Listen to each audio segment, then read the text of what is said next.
Paramashivoham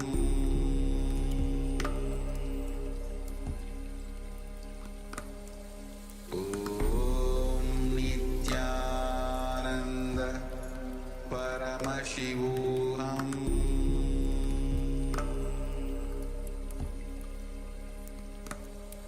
Om Nityananda Paramashivoham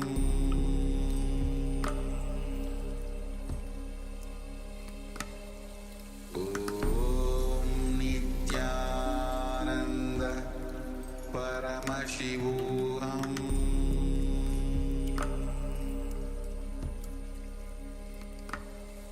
Om Nityananda Paramashivoham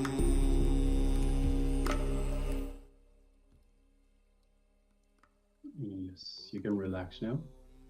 Slowly, very slowly, remove your eye bands and gently let the light come back into your eyes. And once the light has readjusted for your eyes, take a moment and share with us what was revealed to you in your third eye.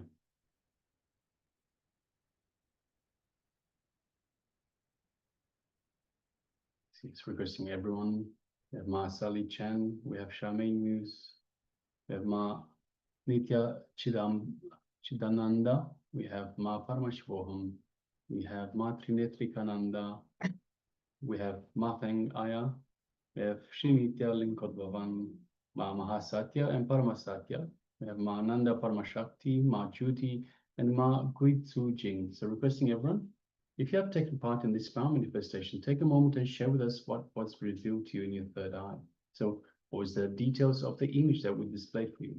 Please go ahead and share.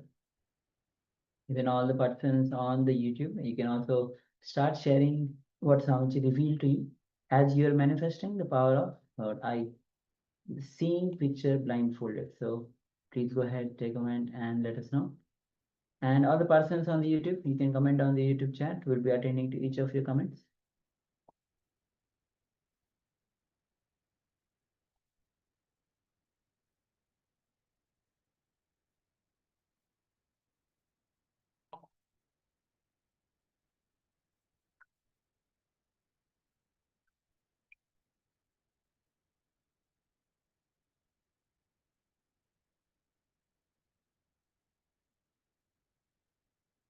So please requesting everyone to please go ahead and share. And understand the powers can manifest in many different ways. So don't just suspect that you will get an image. It's not always an image. Understand from the moment that we sit in the space of oneness, from the moment we sit with the intention to manifest, the power will manifest. Information will come through, and it can come in many different ways. It can come as an image. It can come as perhaps a sound, a smell, a taste, a sensation. It can come in all these different ways and more. So whatever you are experiencing, go ahead and share that. So pay attention to everything that you are experiencing, because the third eye is not a physical eye. So it doesn't just see. It is an internal organ. It is an organ that is connected to the cosmos, the cosmic intelligence, the cosmic energy. So it knows a lot more than just pictures, just images.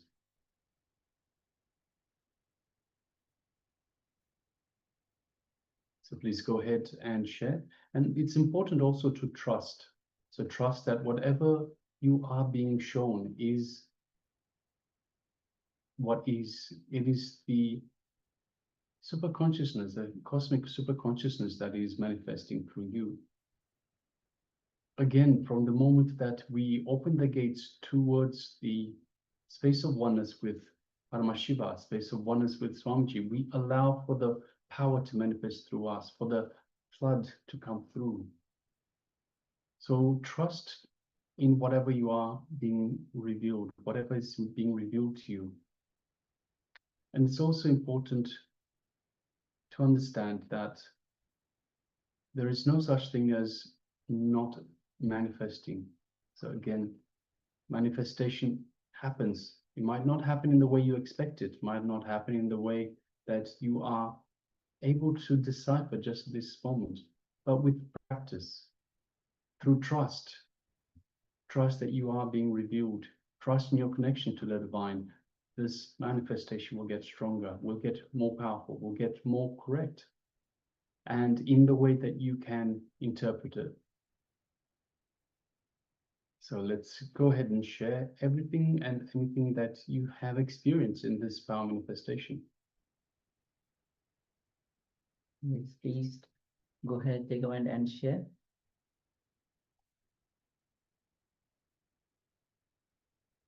All right, so let's enter into the verification. We'll be projecting the image on your screen so that we can verify.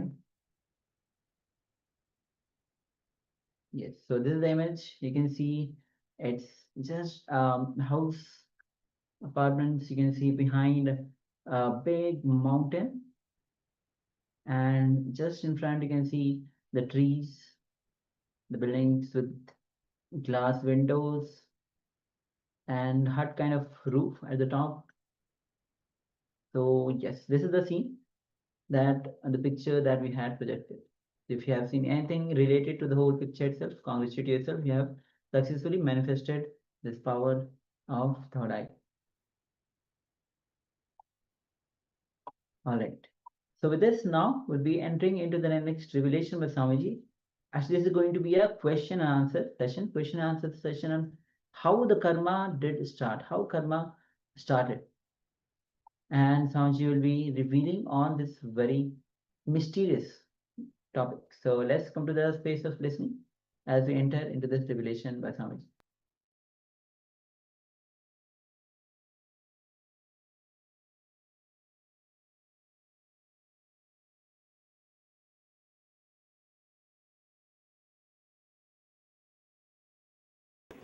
How the karma started. How the previous birth started. How the Purvajanma Vasana started. How the desire started. How the Maya started. How the ignorance started. Why did life start then? But you are enlightened already. You were enlightened. It goes back to when life started. Why drama started? Who wanted? God, Maya. And you and Shiva is one and the same. Then how?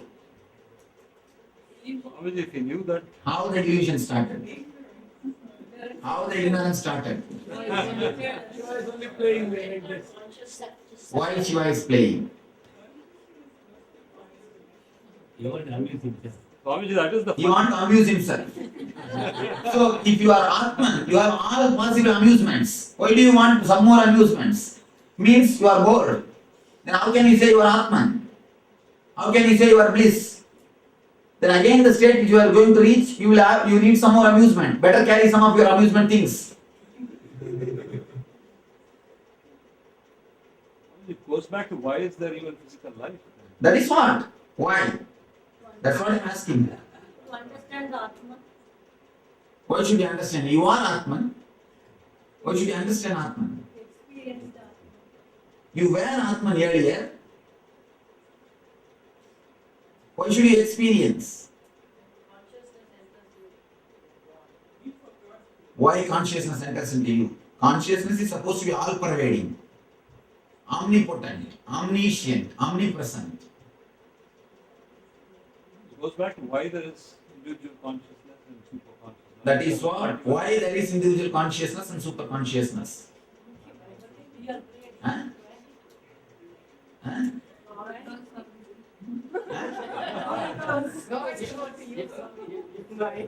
We know the answer why we are sitting here, sir. Why I wanted to become, actually why I wanted to become, and I was enjoying the place. Yes, if it were to be no, there would have been no difference here. Energy needs action. Energy needs action. New theory. Please don't create new philosophies. The next generation will start cursing you because they have to read one more philosophy.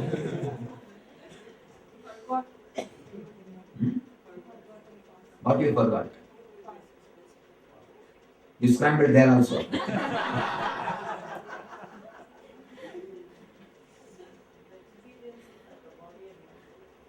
How will you forget if you are Atman?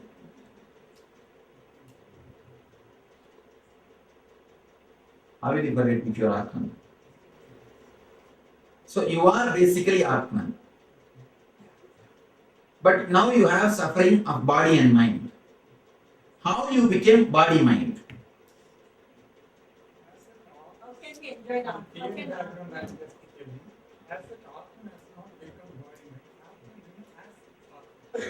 Then why do you have suffering of body-mind?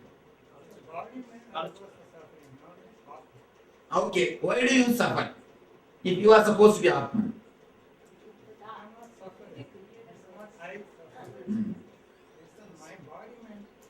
Alright, if you suffer, do you feel the suffering or not? Do you feel it or not? Then how can you say I am not suffering? Right now I am not as I am. Right now I am associated with the body mind. And that is what, how did you get associated? How did you break the link? How did you break the link? How the desires erupted? Choice. God's will. And we forgot to go back. First of all, if you are Atman, how will you have other choice? How will you be able to choose something other than Atman? Because in Atman only one thing exists, that is Atman. Just a superconscious play. Superconscious play means what? Superconscious playing with whom?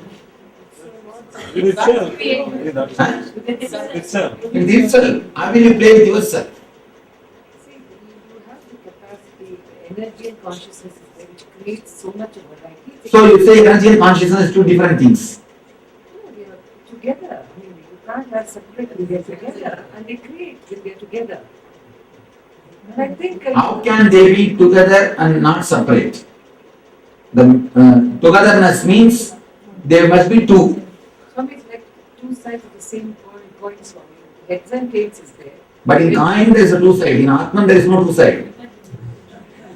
It's only one, not even a side. We are One. seeing it as two, for want of better word. Consciousness, energy are there, existing. Just existing together is not great fun. It creates itself. So you need some fun. What will it do just lying like that, Swami? Oh, you think that Atman means just lying like that? Consciousness is there. Consciousness is there. What I'm saying is we're talking about right from the beginning, we're saying. We're not talking about No, now. no, I'm talking about the Big Bang and black hole. Okay. It has to express itself, isn't it? Because it's so It has to full. express means it is not fulfilled when it is there as it is. Am I right? No, Swami, it is so full, it has to express itself. Otherwise, what? It is When it just is full. so full, where else it will express? Where is the place for to express it? You have to even answer why is universe created? Then That is what I'm asking. In itself, Swami, Huh? it has to express itself in itself, Swami, in different dimensions. To If there is enjoy a different itself. dimension means, then it means the lower dimension, higher dimension. Level, Swami. So there is higher level and lower level. There is Or two different levels. no, Swami, where is that Atman? Let's say it's the Like that is why you are showing. What size the Atman? It's filled with potentiality, Swami, which is not yet expressed. In that same space, whatever, in its own space, it expresses itself in all variety and beauty, See, Swami. how can, if it can express in some more variety and some more beauty, how We can didn't that say be more. called as Atman? We didn't say more. It is not even expressing. Even if it is expressing in a different variety and different beauty, how can that be called as Atman? Because Atman is an ultimate fulfillment. Just nothing more, nothing else to happen. An ultimate fulfillment. That's what is Atman. We have not experienced that. you can't even try it. The Atman thing, body and mind, I am the body and mind, combined. We have only got the knowledge now that I am the Atma, I am not the body and mind. But still we have not experienced that Atma as alone, without the body and mind. Still that experience is not yet come by you. Alone without the body mind. So you know that now you are suffering with as body mind. And you are supposed to be Atman. So how did you become body mind? If you are Atman, you are self-understanding. Atma Deepo, Swayam Jyoti, Swayam Prakasa, Sutta Chaitanya. But I was ignorant of it till the age of 54. Only now I understood I am the Atma. You see, it means till the 54, you started thinking you are body mind. Now you know, even before the age of 54, you are only Atman. How did that Atman become body mind?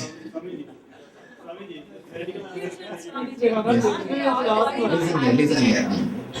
In science, energy is in a very high state, and dissipation of energy takes place by any means. Then the crystallization takes place.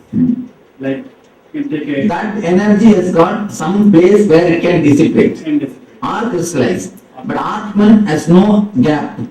It's a full energy. Full energy. Then where it will dissipate or where it will crystallize. Or maybe it falls down in a potential level itself. And if it is a potential level and actual level, then there are two levels. There must be two Atman. Same Atman for me, because it's not Same Atman. How can that have two levels? It has got Then it is not Atman. Atman is supposed to be the same. but it has got Eternal. intelligence also. Now intelligence, omnipotent, omnipresent, omniscient, everything should be permanent. What is calling it dissipated energy, that is what is not known. That is what I am asking. What constitutes a seed? If there is a dynamic change, how can that be called as ultimate? It's like the chicken or egg question. Did the chicken come first or the egg come first? Egg only. From egg, never chicken comes. Oh, chicken only comes. From egg actually. No, you see, listen here. Actually, from chicken never egg comes. From hen only egg comes. I just missed the word. From hen only egg comes. Chicken, from egg, chicken comes. From chicken never egg comes. From hen only egg comes. The question what constitutes seeds is ours. You have to give reply, not ask question. Unnecessarily asking the question, Swamiji. It's a doubt. All right. Anybody else has got any answer? Did Shiva do all this to her before giving answers for me? No, but she was already Devi, but I have to make you all Devi. After becoming Devi, she asked this question that what do we know for me? This is too much. Because she was Devi, she asked this question. But you guys try to give answers because you think you are Shiva.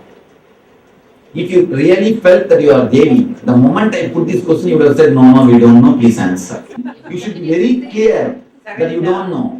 We don't know. You tried. No, Swami, because you asked. We don't know. Even if I ask, for example, a small thing. Now I ask you, in office, who are all sitting? You don't know. No. You don't know. But going and finding out is different. You should sit here and answer. That is what you have told. Actually, I just wanted you to understand. This is the ultimate question which cannot be answered. This is the doubt which cannot be answered. Only experience can be given as a reply.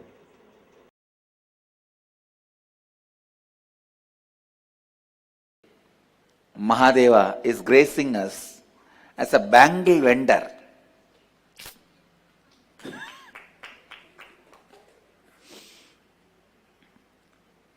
Valayal Vitsalilai, as a bangle vendor, is gracing us.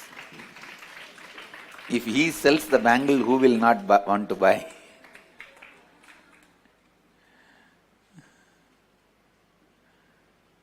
This bangle vendor is a very tricky job. I'll tell you the story of Leela, then you'll understand. Shiva once went to Tarugavana Tarukavana is one of the oldest religious universities. Those rishis, professors, they became very egoistic, thinking that their knowledge is the ultimate, nothing more is there. So Mahadeva went as a beggar, Bhikshadana. Seeing his grace and beauty, all the rishi patnis have started going behind him. And all these rishis lost completely their face, and the manly ego completely got destroyed. The manly ego completely got destroyed, and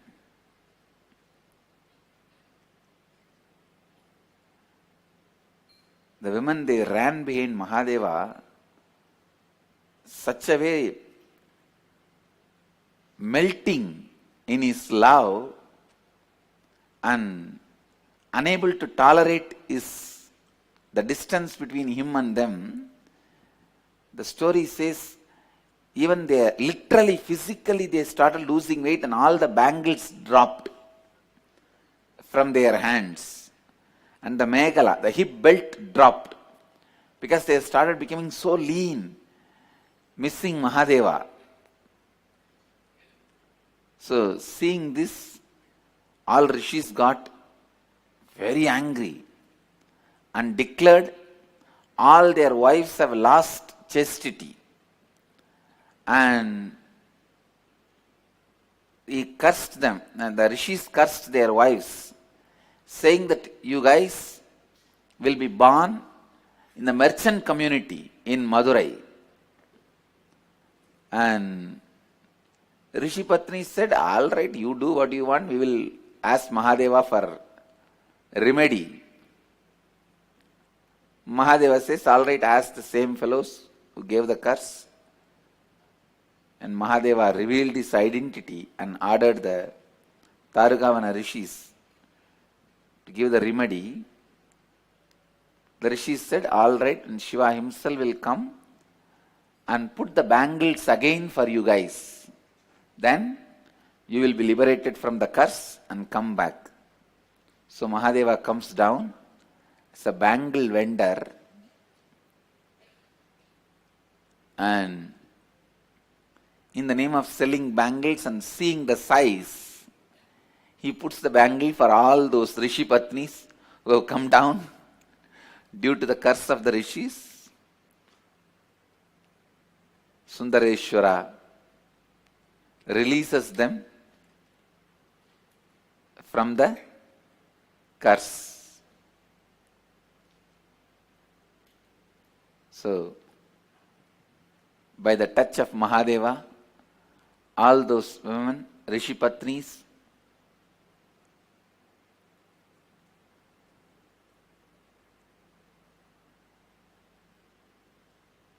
got liberated and went back to their original space.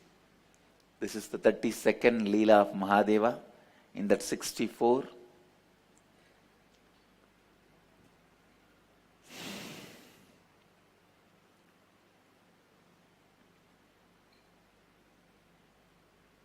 What all he has to do to liberate people. He has to even sell energy beads to liberate people.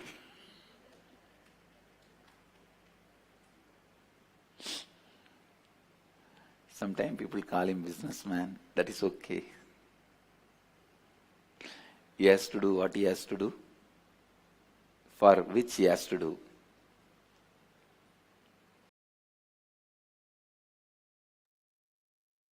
Yes, beautiful revelations on the Leela of Paramashivoham himself and how the karma started. So, beautiful question answer among the Swamiji and the people. So, with this we have come to the conclusion of today's day of Paramashivoham. So, with this we would like to close the day with the Pon Mantra. So, let's join our hands in Namaskar Mudra. Om Purnamada Purnamidam Purnat Purnamudachyate Purnasya Purnamadaya Purnameva Vashishyate Om Shanti Shanti Shanti. Hari Om Tat Sat. Sarvam Bhagavad Shri Nityananda Paramashivoham Om Nityanandam. Thank you everyone.